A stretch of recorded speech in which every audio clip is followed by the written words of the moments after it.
बारे में निर्णय लिए जाते हैं। मैंने सवाल पूछा, भैया ये जो बजट का पैसा बांटा जाता है,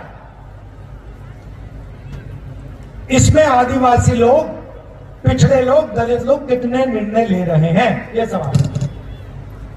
क्यों? क्योंकि हम जानते हैं कि हिंदुस्तान में सबसे ज्यादा दलित, आदिवासी और पिछड़े लोग हैं। भाई और बहनों, हिंदुस्तान की सरकार को राज्यसभा और लोकसभा के एमपी नहीं चलाते। हिंदुस्तान की सरकार को 90 अफसर चलाते हैं। आईएएस के अफसर हैं, इनको हम secretary to government of India कहते हैं। ये हिंदुस्तान की सरकार के सेक्रेटरीज कहलाते हैं। ये सरकार को चलाते हैं। उनके साथ सबसे सीनियर अफसर कैबिनेट सेक्रेटरी कहलाता है। ये लोग मिलकर हिंदुस्तान की सरकार को चलाते हैं। ये सारे के सारे निर्णय लेते हैं। तो जैसे छत्तीसगढ़ में ये आवास योजना का पैसा नहीं भेज रहे हैं, इन 90 लोगों ने निर्णय लिया है। तो मैंने सवाल पूछा, पार्लियामेंट हाउस में पूछा, नरेंद्र मोदी जी और बीजेपी के लोगों से पूछा कि इन 90 लोगों में से आदिवासी कितने हैं, पिछड़ी जात के कितने हैं, दलित कितने हैं? अगर ये 90 लोग हिंदुस्तान के बजट को पर निर्णय लेते हैं, तो इनमें से कितने अफसर आदिवासी हैं, कितने दलित हैं, कितने पिछड़े हैं? जवाब आया, मजेदार जवाब। बीजेपी ने नहीं दिया, मैंने आंकड़ों से निकाला। भाई और बहनों, 90 में से 3 अफसर ओबीसी के हैं और 3 अफसर आदिवासी, और वो भी छोटे छोटे कामों में लगे हुए हैं। जो मेन बजट है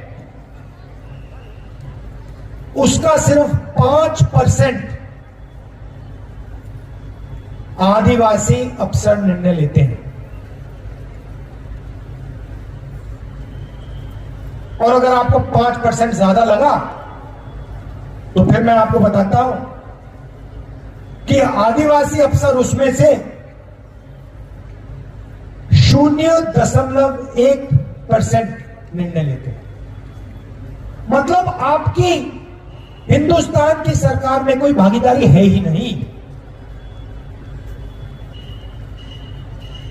मतलब दूसरे तरीके से बताता हूं, अगर हिंदुस्तान की सरकार 100 रुपए खर्च कर रही है तो आदिवासी अफसर 10 पैसे का निर्णय ले रहे हैं। इससे बड़ी शर्म की कोई बात हो ही नहीं सकती।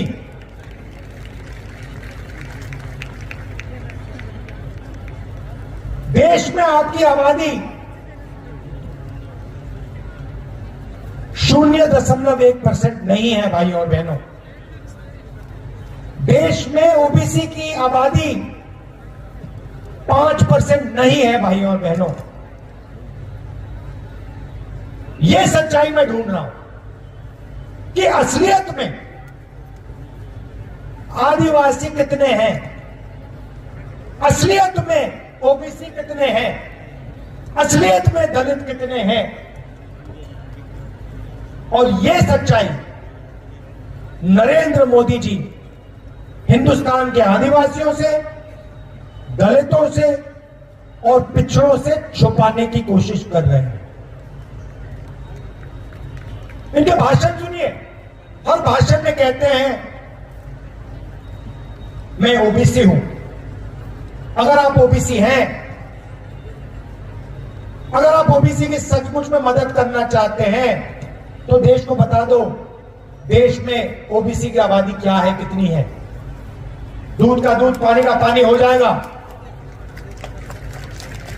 हर एक ओबीसी युवा को पता लग जाएगा कि नरेंद्र मोदी 24 घंटे हमें धोखा दे रहा है। नरेंद्र मोदी जी हर एक ओबीसी युवा, हर एक आदिवासी युवा को समझ आ जाएगी बात कि नरेंद्र मोदी को अदानी कंट्रोल करता है। ये सच्चाई है। किसी भी भाषण में प्रधानमंत्री जी कास्ट सेंसस की बात नहीं करते। ओबीसी कितने हैं, आदिवासी कितने हैं और सरकार में उनकी कितनी भागीदारी है, इसके बारे में नरेंद्र मोदी कभी नहीं कहेंगे। आपका अपमान करेंगे, कहेंगे भैया आप वनवासी लोग हो, और कहते कहते आपसे जंगल जमीन जल छीनते रहते हैं। 15 साल बाद बोलेंगे भैया अब तो आधा हो गया जंगल, चलो उधर से निकलो, इधर जाओ। और अंत में हिंदुस्तान के सारे आदिवासी छोटे से जंगल में बैठे रहेंगे, आपकी जमीन पर अदानी जी जैसे लोग कब्जा कर लेंगे, आपका पानी छीन लेंगे। ऐसा भविष्य हमें नहीं चाहिए, हम होने नहीं देंगे, सवाल नहीं उठता। इसीलिए हमारे वायदों में से एक वायदा छत्तीसगढ़ में कास्ट सर्वे का वायदा है। आपको पता लग जाएगा कि छत्तीसगढ़ में कौन सी जातें हैं, कितनी हैं, पिछड़े लोग कितने हैं, अलग अलग कितनी जाति है और आबादी इनकी कितनी है। और उसके बाद सचमुच में पिछड़ों का, आदिवासियों का, दलितों का विकास शुरू हो जाएगा। यह मैं आपसे कहना चाह रहा था। दिल से आपका धन्यवाद। क्या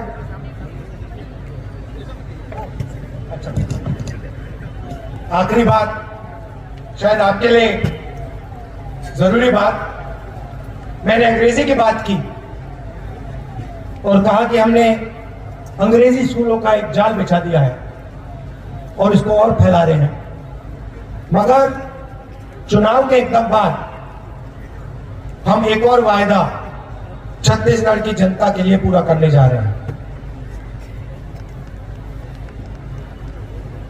सरकारी स्कूलों में, कॉलेजेस में छत्तीसगढ़ की सरकार छत्तीसगढ़ की जनता को मुफ्त में शिक्षा देने जा रही है। मतलब आपको कॉलेज के लिए, स्कूल के लिए अपने जेब से पैसा नहीं देना पड़ेगा। आप अपना पैसा बाकी चीजों में खर्च कीजिए। आपको सरकारी स्कूल, सरकारी कॉलेज, सरकारी यूनिवर्सिटीज में 1 रुपया नहीं देना पड़ेगा। क्यों? क्योंकि हम चाहते हैं कि आदिवासी युवा, दलित युवा, ओबीसी युवा और उनके परिवार आसानी से शिक्षा पाएं और तेजी से प्रगति करें। नरेंद्र मोदी जी की सोच है सरकारी स्कूल, सरकारी कॉलेजेस बंद करो, सारे के सारे को प्राइवेट कर दो, अदानी जी को पकड़ा दो और फिर छत्तीसगढ़ की गरीब जनता के जेब में से शिक्षा का पैसा निकालो। यह फर्क है। इसीलिए अपना पैसा दूसरी चीजों में खर्च करो।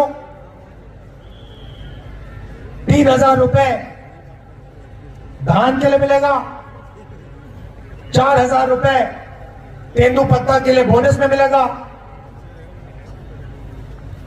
और शिक्षा के लिए आपको 1 रुपया नहीं देना पड़ेगा। धन्यवाद। जय हिंद। राहुल गांधी जिंदाबाद, राहुल गांधी जिंदाबाद।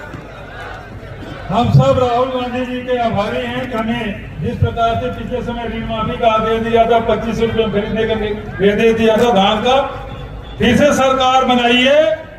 जैसे 4000 प्रतिमाह बोला करते हैं तो पता है हर परिवार को हर साल 4000 रुपया अतिरिक्त दिया जाएगा। ये राहुल जी ने घोषणा किया, हम सब उनके प्रति आभार व्यक्त करते हैं। और दूसरा, चाहे वो स्कूल हो, चाहे कॉलेज हो, इंजीनियरिंग कॉलेज हो, मेडिकल कॉलेज हो, डिप्लोमा हो, जितने भी गवर्नमेंट के स्कूल कॉलेज हैं, किसी भी वर्ग के हो, छात्र हो, छात्रा हो, अनुसूचित जाति हो, जनजाति हो, पिछड़े वर्ग हो, अपर क्लास, सबको एजुकेशन फ्री मिलेगा। ये बात राहुल जी ने कही है। राहुल गांधी जिंदाबाद। करते रहो। KG two PG Rahul ji ने कहा, केजी टू पीजी और पीजी तक। अब मैं रवि घोष से कहूंगी चीन भेंट करें और आभार प्रदर्शन करें आदरणीय राहुल जी को। देवराज जी, संतन रताम जी, रवि घोष जी, मातलाम जी, आभार प्रदर्शन करेंगे रवि घोष जी।